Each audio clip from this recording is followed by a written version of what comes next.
October 24 noon with the typhoon here. There's not much to do, so I've decided to tackle this inverter with error code 09. Before doing anything, one should take a picture of where things are connected, because once they're disconnected, you gotta know where things are going to be.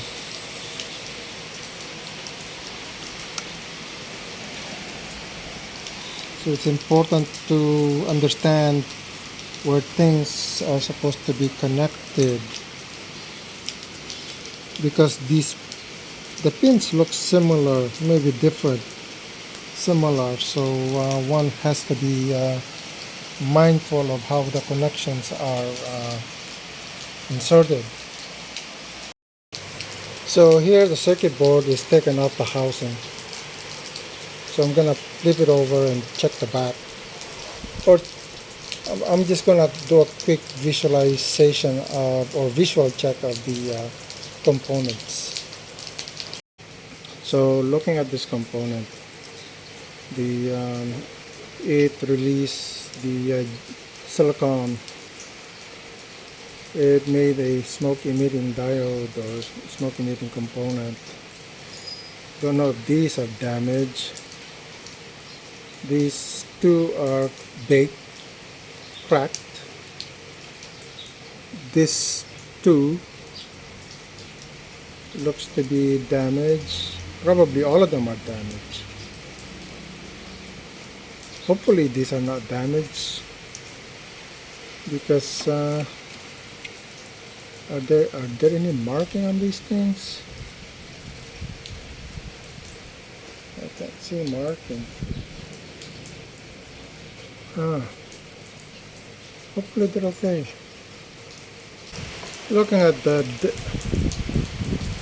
component on this side, I don't see anything damaged.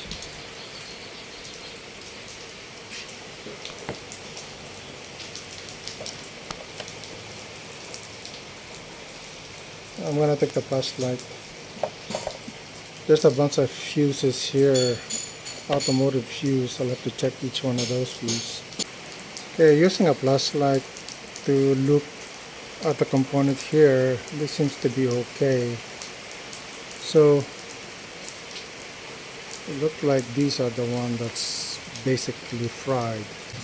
The heat sinks are removed, so these are now exposed to be taken apart.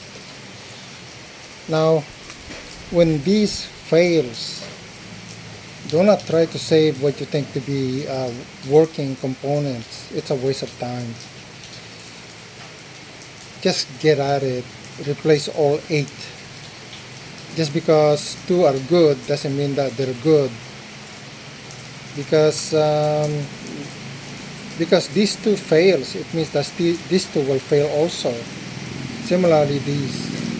So don't try to figure out whether they're still working. Don't waste your time. Just replace them all 8. And I've noticed people working on this kind of circuit board, they're desoldering the components. Well, never mind that. Just remove the components and then afterwards get at the leads. The components are badly damaged. This is what it looked like close up. I mean, that's overcurrent right here. It released the magic genie inside the component. So the component that's damaged is George 042 Nancy 10. So I'm gonna see about where to get this part from. Probably from Lazada. So when you're looking for the component at Lazada, look for G042N10. It's around 330 peso for 5 pieces. So 5 pieces 5 pieces is 320 peso. Now I need 8. So 5 pieces, so basically 600, 700 peso, not including shipping. So I'm going to order today, so that'll come in the next few days.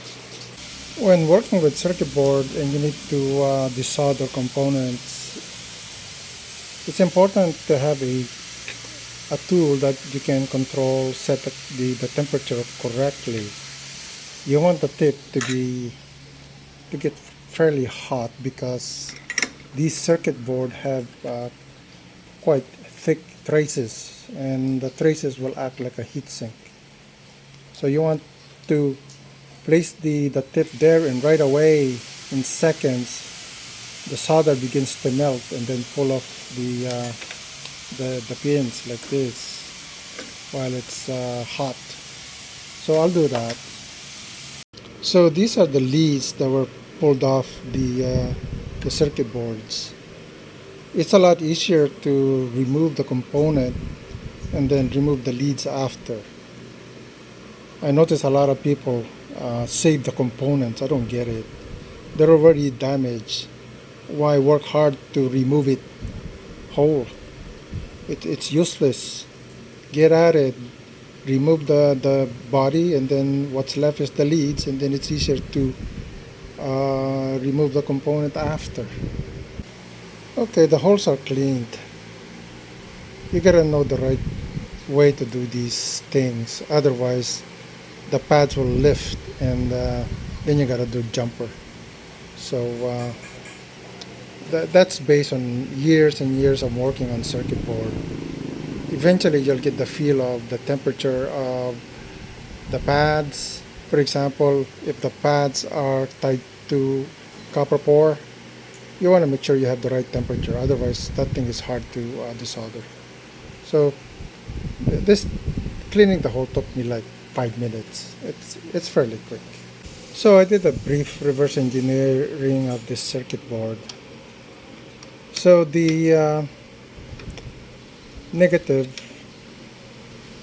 is common to all of the source or drain of the end FET.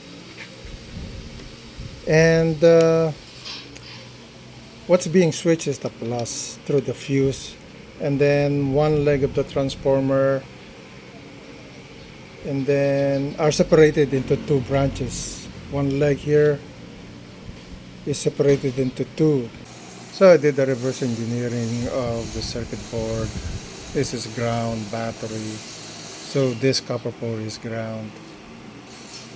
And this is the plus. Again, copper core, fuse is here. And then this is switched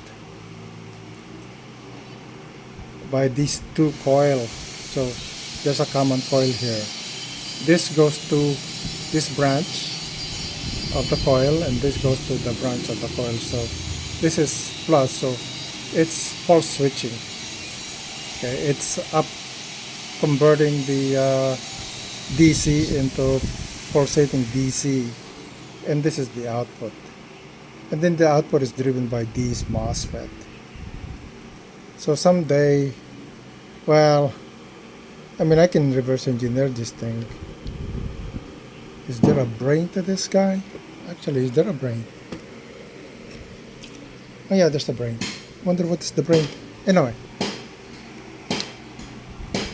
So, it's quite simple.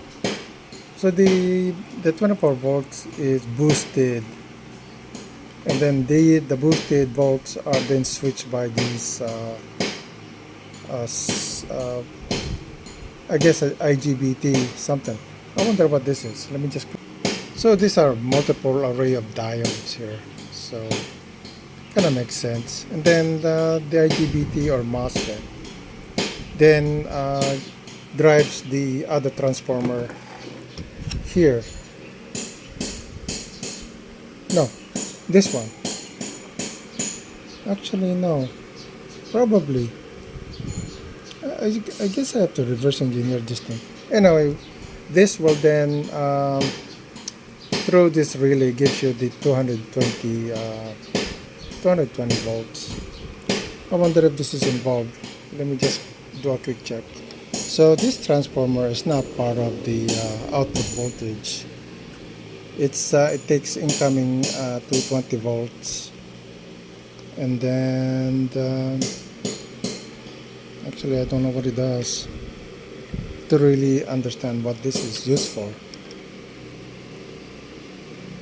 I guess it probably help in paralleling the output voltage somehow between 220 and then battery. These two works in conjunction. Anyway, so these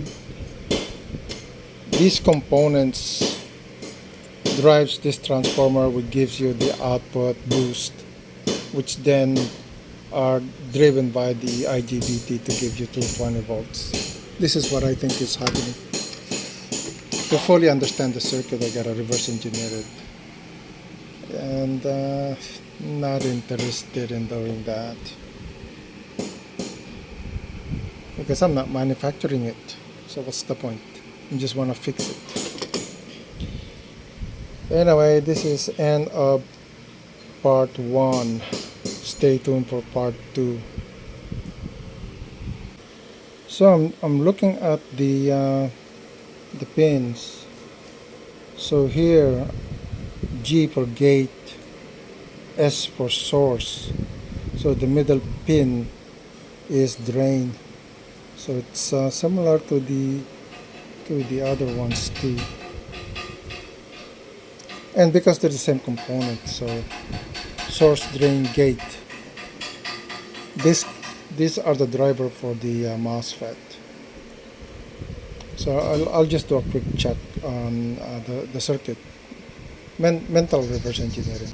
So this component is 2SAM alpha 1020L, while the other one is, and this one is 2SAN Charlie 2655. So I think they're NPN, I think. Anyway, they're probably similar to this, since their mirror image, so they're probably this. So I took a look at the micro. It's actually formerly Motorola. Anyway, now it's called Freescale. It's MC9SO8 or MC9S08A060. That means that it has 60K of ROM. And this is the BDM connector to communicate to the micro. I can actually reverse engineer the firmware if I wanted to by reading the code. In fact, if I wanted to, I could remanufacture this circuit board. Waste of time. Can't manufacture anything like this in the Philippines. Anyway, thanks for watching.